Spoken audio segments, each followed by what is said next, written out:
Assalamualaikum warahmatullahi wabarakatuh. Selamat pagi, salam sehat, salam sejahtera untuk kita semua. Sebelumnya perkenalkan, nama saya Maulana Andinata Dalimunte. Saya merupakan salah satu dosen di program studi ilmu komunikasi, Fakultas Ilmu Sosial dan Ilmu Politik Universitas Sumatera Utara. Pada kesempatan ini, izinkan saya untuk memperkenalkan mata kuliah yang saya ampu, yakni Filsafat Komunikasi dengan metode DIA, yakni Delivery, Interaction, dan Assessment. Video ini dibuat dengan tujuan untuk memenuhi salah satu persyaratan sertifikasi dosen tahun 2025, yakni pernyataan diri dosen dalam unjuk kerja Tridharma Perguruan Tinggi atau PDD UKT-PT, khususnya dalam aspek pengajaran. Untuk menjelaskan deskripsi dan informasi umum dari mata kuliah Filsafat Komunikasi. Mata kuliah ini kodenya adalah KOM 1104 dengan bobot 2 SKS dan diselenggarakan pada semester 1, dan mata kuliah ini adalah mata kuliah wajib universitas. Mata kuliah Filsafat Komunikasi sendiri memberikan kesempatan kepada mahasiswa untuk memahami secara substantif berbagai persoalan komunikasi yang nantinya diharapkan perkuliahan ini dapat memberikan bekal kepada mahasiswa untuk menjadi komunikolog yang kritis dan tanggap terhadap perkembangan serta perubahan realitas komunikasi. Mata kuliah Filsafat Komunikasi ini memiliki dua capaian pembelajaran. Yang pertama, mahasiswa mampu menjelaskan dengan baik konsep dasar, ruang lingkup, dan metode berpikir ilmiah. Lalu yang kedua, mahasiswa mampu melakukan evaluasi secara tepat dalam konteks pemecahan masalah di bidang ilmu komunikasi. Pada mata kuliah ini ada 4 sub CPMK. Yang pertama, mahasiswa mampu menjelaskan konsep dasar filsafat. Sub CPMK yang pertama ini nanti akan dicapai pada pertemuan 1, 2, dan yang ketiga. Lalu sub CPMK 2 yakni mahasiswa mampu menjelaskan ruang lingkup filsafat pada pertemuan 4, 5, 6, dan 7. Sub CPMK 3, mahasiswa nanti akan mampu menganalisis nilai-nilai filsafat dalam berbagai bidang komunikasi, mulai dari game online, musik, jurnalistik, infotainment, film, hingga animasi. Sub CPMK 3 ini nantinya akan diperoleh pada pertemuan 9, 10, 11, 12, 13, dan 14. Lalu terakhir sub CPMK 4, mahasiswa mampu melakukan penelitian atau mini riset terhadap kasus-kasus komunikasi dengan menggunakan logika berpikir filsafat. Dan sub CPMK 4 ini nanti akan diperoleh pada pertemuan 15 dan 16. Metode pembelajaran sendiri nanti akan dilakukan melalui ceramah, diskusi dan presentasi kelompok, analisis kasus komunikasi, dan project-based learning. Mode pembelajarannya yakni blended learning, sinkronus, luring, dan daring, serta asinkronus melalui 1usu.ac.id. Lalu sistem penilaian akan ada 5. Yang pertama, kuis, itu diperoleh melalui kuis setelah pertemuan sebesar 20% totalnya. Lalu yang kedua, unjuk kerja dalam bentuk presentasi kelompok, menyampaikan gagasan sebesar 21%. Yang ketiga, observasi ketika mahasiswa menjadi kelompok penanggap, memberikan pertanyaan kepada kelompok. Lalu yang keempat, project-based learning dalam bentuk hasil riset, mini riset, atau penelitian yang mereka lakukan. Dan yang terakhir, UAS dalam bentuk interview terkait riset yang sudah dilakukan. Untuk referensi, ada 5 referensi yang akan kita gunakan dalam mata kuliah Filsafat Komunikasi ini. Berikutnya merupakan cuplikan video dari proses pembelajaran yang saya laksanakan secara sinkronus tatap muka di ruang kelas. Selamat menyaksikan. Assalamualaikum warahmatullahi wabarakatuh. Selamat siang ya. Salam sejahtera, salam sehat untuk kita semua. Sebelumnya teman-teman, ya hari ini kita akan melanjutkan mata kuliah Filsafat Komunikasi. Hari ini kita ada pertemuan yang kedua ya. Dan tema kita hari ini adalah cabang-cabang kajian filsafat komunikasi. Nah, hari ini capaian pembelajaran yang diharapkan akan kita peroleh adalah tentu teman-teman mahasiswa semua mampu menjelaskan cabang-cabang kajian yang ada di dalam filsafat dengan baik. Lalu pada pertemuan kali ini kemampuan akhir yang diharapkan yang pertama adalah teman-teman mahasiswa mampu menguraikan definisi dan urgensi cabang-cabang kajian filsafat dalam komunikasi. Lalu yang kedua, membedakan dan mengidentifikasi ketiga cabang-cabang kajian filsafat tersebut. Lalu yang terakhir, menerapkan ketiga cabang kajian filsafat dalam kasus komunikasi yang nantinya akan kita bahas secara bersama-sama. Oke, ada 3 bahan kajian ya. Bahan kajian ini istilahnya materi inti yang akan kita bahas ya. Yang pertama itu adalah ontologi, ya.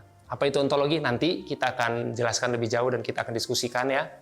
Yang kedua ada epistemologi, ya, itu secara inti sebenarnya mengenai kerangka berpikir ya, bagaimana memperoleh ilmu. Lalu terakhir aksiologi. Nah, ketiga ini yang akan menjadi topik inti kita di pertemuan yang kedua ini. Namun sebelum kita melangkah ya untuk membahas ketiga bahan kajian tadi, nah, saya coba sedikit flashback ya pertemuan yang pertama ya, yang minggu lalu sudah kita laksanakan terkait tiga sudut pandang filsafat ya. Tentu teman-teman masih ingat ya. Yang pertama filsafat sebagai ilmu ya, yang kemarin sudah kita jelaskan, philosophy as a science.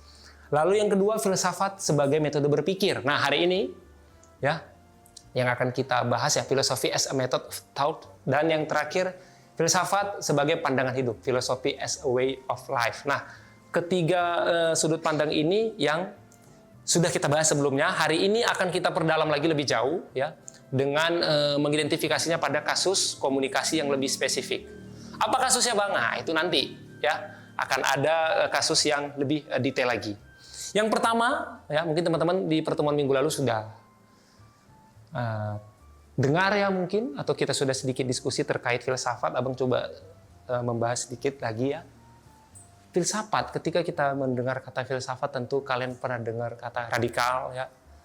Lalu ada kata menyeluruh ya, komprehensif ya, yang dilakukan untuk berpikir ya, dalam menganalisis ya, untuk mengupas sesuatu kasus-kasus komunikasi secara mendalam. Radikal ini berpikir secara mendalam. Ya. Radikal sering kita dengar kaitannya dengan radikalisme. Kan stereotipnya tidak baik ya radikalisme ini. Tapi apakah itu salah Bang? Ya, tidak. Ya. Radikal itu tidak salah. Yang salah itu radikalisme. Karena apa? Karena radikal itu kita harus berpikir sampai ke akar-akarnya sehingga kita memperoleh suatu pemahaman, suatu kebenaran yang mutlak. Ya. Tentu nanti ya diiringi dengan yang namanya epistemologi ya. Nanti ya itu akan kita bahas di slide berikutnya. Radikalisme kenapa salah? Karena di situ ada kata isme. Ketika di situ ada kata isme berarti kita menganggap punya kita yang paling baik, paling mutlak, paling benar. Nah, dan yang paling berbahayanya adalah kita menganggap yang lain itu tidak benar dan tidak bisa diterima. Sehingga bahkan timbul tindakan-tindakan yang mengarah ke tindakan anarkis. Melakukan segala cara untuk melegitimasi yang punya dia. Yang punya orang lain dianggap tidak benar, bahkan dia melakukan kekerasan untuk menolak itu. Ya, itu yang perlu diperhatikan terkait radikal.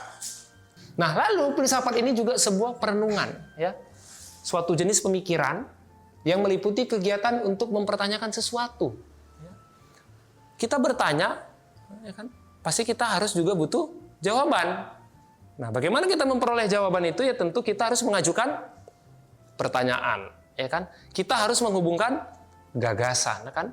Sehingga kita bisa memperoleh yang namanya tadi jawaban, ya kan? Nah, jawaban yang lebih baik ketimbang jawaban pandangan pertama. Makanya kalau kalian ketika menulis skripsi sebut saja atau menulis artikel ilmiah, di latar belakang ada literatur review, ada penelitian terdahulu untuk melihat novelty, kan seperti itu. Ya. Nah, itulah upaya-upaya untuk kita memperoleh yang namanya jawaban-jawaban yang misalnya dapat dipertanggungjawabkan secara sistematik tadi, yang di atas sudah kita jelaskan sebelumnya. Ini kata Jensen dan Crick tahun 2016. Lalu ontologi itu apa, Bang? Nah, ontologi itu apa yang mau kita cari? Nih kan banyak nih, orang komunikasi dia banyak. Ada dia yang mau mencari kenapa media itu memframe sebuah peristiwa seperti ini. Nah, ini kan banyak pertanyaan-pertanyaan komunikasi. Nah, itulah yang mau kita cari kan. Baru apa yang ingin kita ketahui.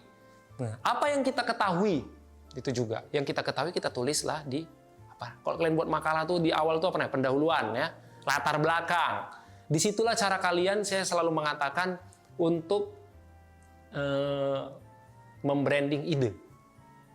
Ya, misalnya kalian menulis makalah ya, kalian mau membranding ide sehingga makalah ini menarik ya untuk diteliti, dan dosen mempunyai pandangan yang sama juga. Wah, bagus ya. Dia pasti baca pendahuluan. Nah, pendahuluan itu adalah ontologi. Apa yang mau dicari? Kan rumusan masalah, pertanyaan itu kan dari Latar belakang, pendahuluan. Ya kan? Apakah manusia dapat memahami objek ilmu tersebut sehingga membuahkan pengetahuan bagi manusia tersebut? Nah, itu dia. Pertanyaan ontologi ini menghasilkan teori tentang ada atau apa yang menjadi telaah suatu ilmu. Nah, pokoknya ontologi itu cerita bagaimana kalian membranding ide. Ya, misal kalian cerita mengenai suatu budaya yang ada di kampung kalian. Kalian mau menganalisis komunikasi antar budaya misalnya. Ya kalian pasti jualan kan? Budaya di kampung saya menarik, ya kan? Budaya ini cukup unik, cukup berbeda dengan budaya-budaya yang ada lainnya. Ada fenomena yang menarik. Nah, oleh karena itu saya mau menganalisis fenomena tradisi yang ada di kampung saya untuk tulisan atau artikel ini, misalkan seperti itu. Bagaimana pembaca tahu ini menarik? Harus kalian branding kan? Ide-ide tadi. Nah, itulah dia ontologi. Jadi ontologi ini cerita bagaimana ilmu itu hadir. Apa itu ilmu? Itu teman-teman. Apa itu tradisi yang ada di kampung kalian tadi? Apa itu misalnya animasi? Misalnya menganalisis animasi. Apa itu misalnya film Her? Misalnya menganalisis film Her. Diceritain dulu kan di situ. Tempatnya di pendahuluan. Nah, itu ontologi. Realitas-realitas yang ada di konteks masalah yang akan kita tulis itu diceritakan semua. Ya, secara empiris. Baru habis itu nanti cerita human experience. Tahu human experience? Apa experience? Pengalaman. Human itu apa? Ya kan? Jadi pengalaman kalian selama tadi contoh kasusnya misalnya tradisi budaya. Pengalaman selama kalian ada di lingkungan budaya tersebut. Benar nggak? Iya, itu ditulis pengalaman-pengalaman itu. Ya, kalau kalian tidak punya pengalaman itu, bagaimana kalian mau bercerita di ontologi ini, di pendahuluan ini? Benar nggak? Kan seperti itu. Ya, baru nanti naratif ontologi, naratif diceritakan, ya, secara naratif, ya.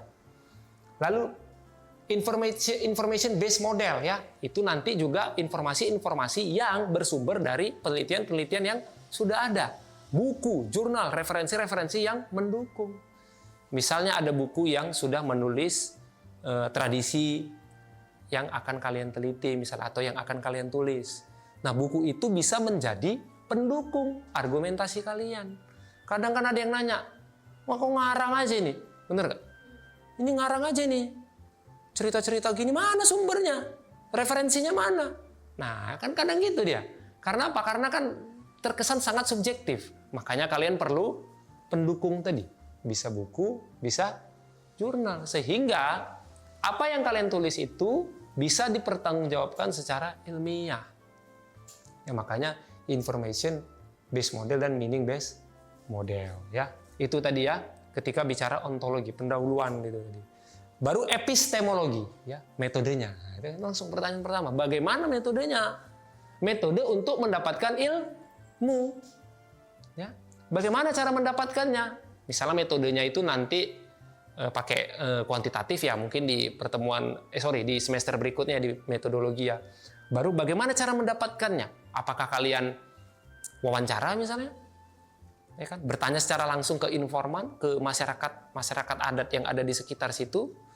Baru apakah kalian mengamati, mengobservasi secara langsung ya? Apa yang mereka lakukan, bagaimana mereka melakukannya. Nah, itu dia kan pertanyaan-pertanyaannya sehingga kalian bisa mendapatkan ilmu tadi. Ya. Baru prosedur apa yang harus kita lakukan untuk menghasilkan pengetahuan yang benar? Metodenya udah oke, wawancara, ya kan? Observasi. Baru pertanyaan berikutnya, untuk menghasilkan pengetahuan yang benar ini gimana, Bang? Teori ini kan tidak lahir begitu saja, tentu melalui proses-proses riset, proses penelitian yang panjang. Sehingga ketika bicara kebenarannya, benar tidaknya, ya udah pasti benar karena sudah melalui proses ilmiah yang natural, kan seperti itu. Ya, teman-teman. Lalu, apakah metodenya sudah benar? Misalnya. Ya tentu, ini harus dipertanggungjawabkan juga. Nah, nanti kan dilihat metodenya ini misalnya pakai kuantitatif, kan? Tapi dia pakai wawancara misalnya, enggak relevan. Jadi tentu ada relevansi dia. Ya, metode-metode ini sehingga dia benang merahnya kelihatan itu. Ya. Jadi ketika bicara epistemologi ya, ini tentu kita bicara mengenai bagaimana metode untuk mendapatkan ilmu. Ini menjadi penting ya, teman-teman ya. Karena itu salah satu hal yang sangat sangat urgent. Mahasiswa ketika berargumentasi, ingat ya, mahasiswa ketika berargumentasi tidak bisa asal ngomong doang, omdo. Sama saja kayak orang-orang yang berada di luar kampus lah. Asal ngomong gitu kan, sehingga yang kemudian terjadi apa? Hoax. Benar nggak? Ya kan? Terus fake news.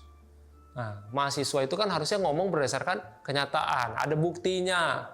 Ya kan? Maka dari itu ada teorinya misalnya, ada jurnal pendukungnya, ada penelitian terdahulu, ada literatur yang mendukung. Sehingga kita bisa mengatakan bahwa ilmu yang kita peroleh ini sudah melalui metode yang benar.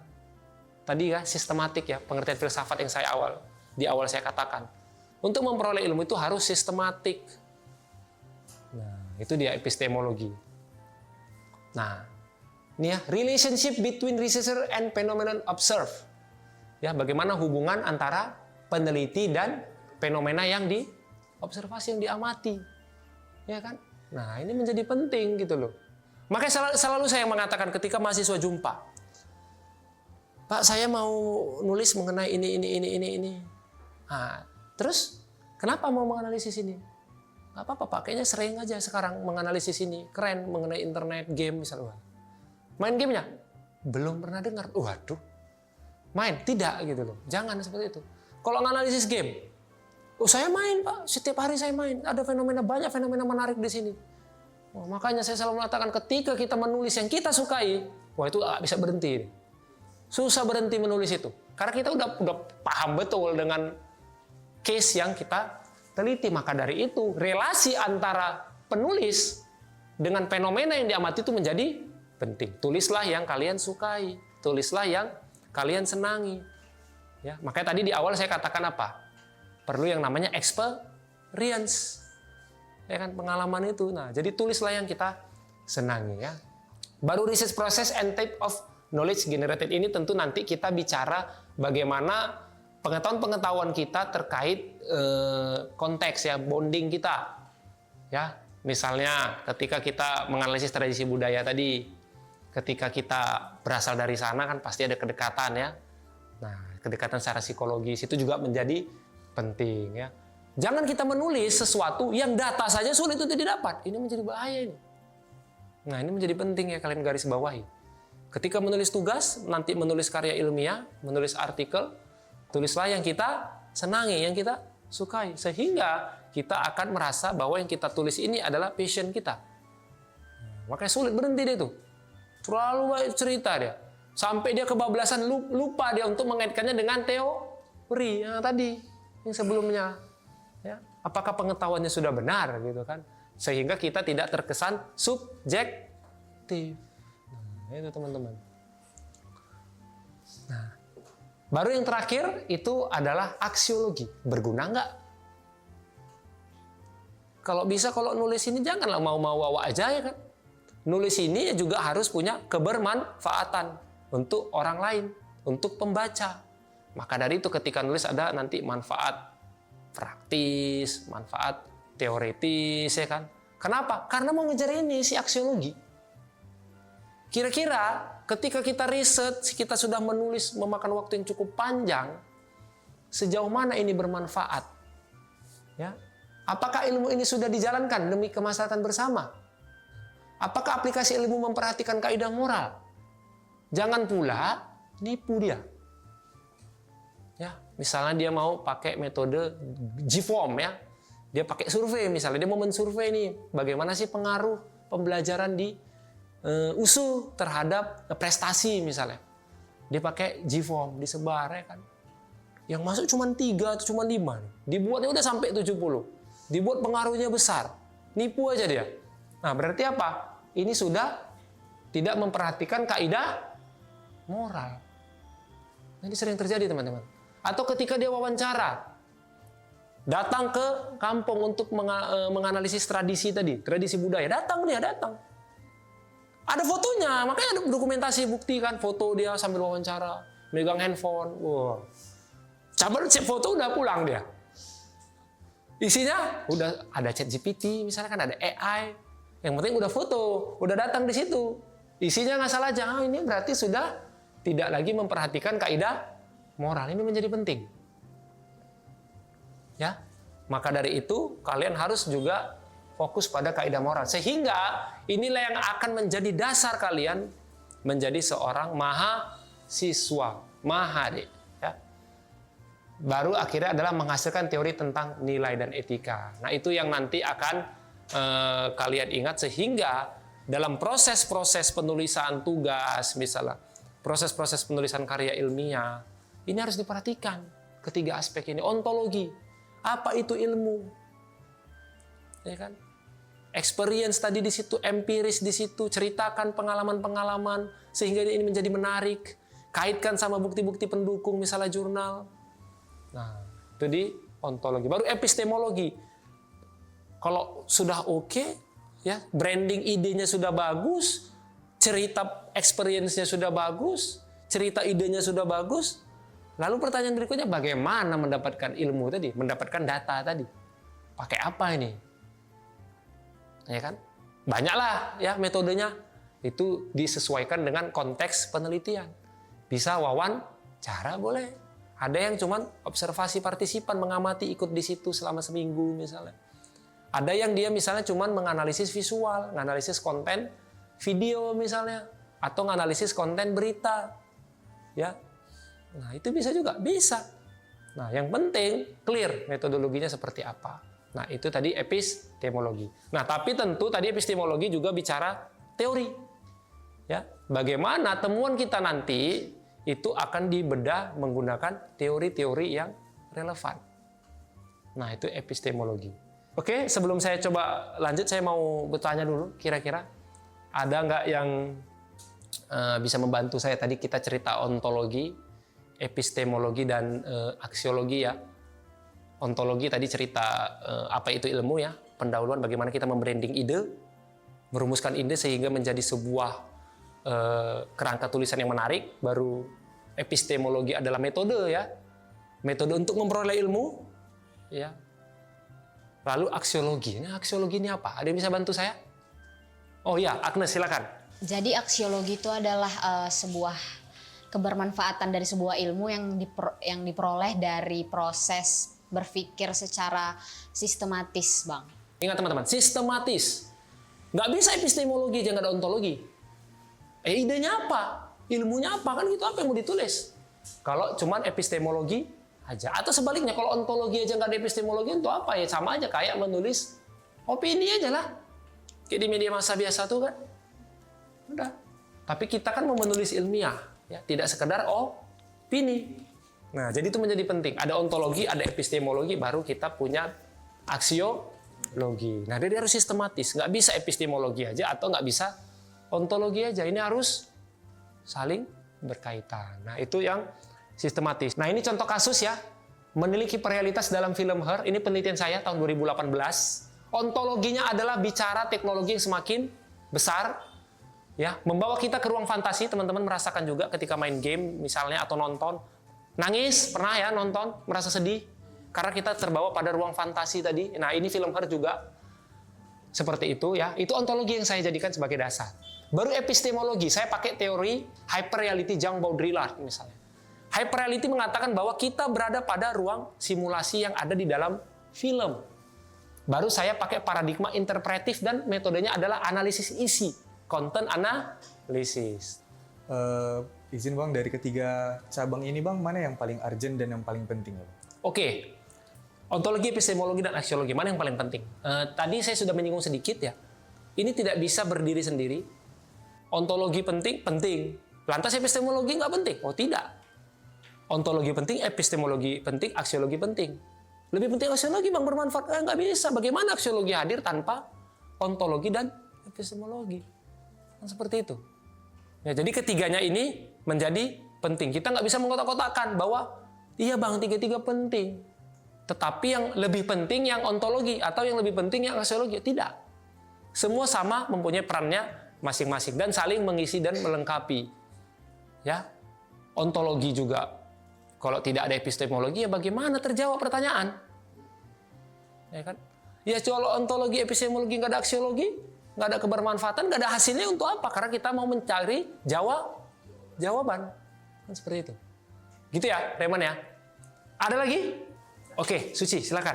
Oke, baik Bang. Jadi sebenarnya Bang, secara keseluruhan ini Bang, bagaimana sih kedudukan si filsafat ini dalam ilmu pengetahuan Bang? Oh ya, terkait kedudukan filsafat dalam ilmu. Tadi ada foto ya, yang saya bilang nih. Philosophical foundation.